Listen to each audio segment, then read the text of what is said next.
பெயர் மாற்றத்திற்கான ஒரு பட்ஜெட்டா மட்டும் தான் இருக்குன்னு திமுக விமர்சனம் பண்றாங்க. 10 லட்சம் கோடிக்கு மேல கடன்களை உருவாக்கி வச்சுட்டு போயிட்டாங்க.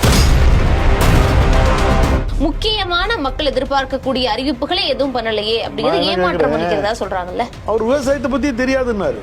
ஆனா வேளாண் பட்ஜெட்ல இவ்வளவு விவசாயத்தை அவர் அறிஞ்சு தெரிஞ்சு எல்லாத்தையும் கொண்டு வந்திருக்காரு.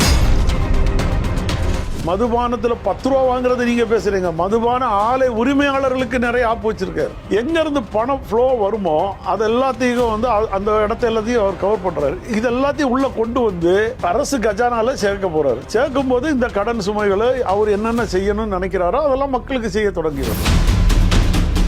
ஆனா தாவேக்கலையே ஊழல் நடக்குது.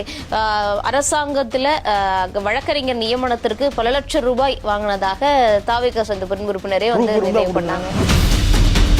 யாருக்கும் 5 பைசா கொடுக்காதீங்க, லஞ்சம் கொடுக்காதீங்க. லஞ்சம் யாரு கேட்டாங்கன்னா இது உங்க அண்ணா அரசு நாங்க தரமாட்டேன்னு நெஞ்சு நிமிர்ந்து சொல்லுங்க முதல்வர் சொல்றாரு. ஆனா யார் கேக்குறா?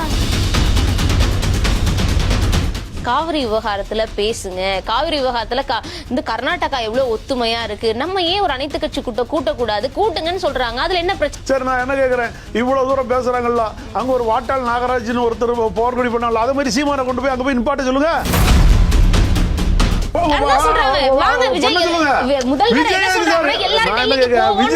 கூப்பிடுறீங்க நீங்க தானே மாவீரன், நீங்க தானே ஒரு மாவீரனோட ஆளு, தூக்கிட்டு போங்க. நீங்க போய் உங்க பட்டாளத்தை ஒகேனக்கலுக்கு அந்த பக்கம் போய் நின்னுகிட்டு போராடுங்களாம் பாப்போமே.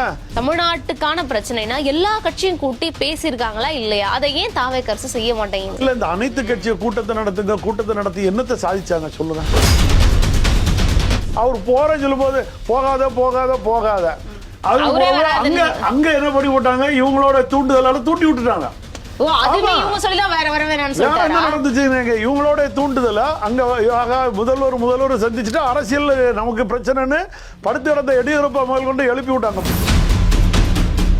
டி.கே. சிவகுமாரும் ஸ்டாலினும் சேர்ந்துட்டு தான் ஏதோ பண்ணாங்க. இன்னொன்னு சொல்றாங்க, திமுக இருக்கட்டும் அண்ணா திமுக இருக்கட்டும், இவங்களுக்கு எல்லாம் பெங்களூர் கர்நாடகாவில் சுத்தி சொத்து இருக்கு. டி.கே. சிவகுமார் கூட நிறைய ப்ராப்பர்ட்டிஸ் வந்து தமிழ்நாட்டில் இருக்குன்னு தான் சொல்றாங்க. அடிக்கடி வந்து கோயிலுக்கு வராரு, பூஜை பண்றாரு. அப்ப அவருக்கு தமிழ்நாட்டில் தொடர்பு இருக்கு. நீங்க இங்க அதை தேடி கண்டுபிடிச்சிங்க ஆப்போங்க.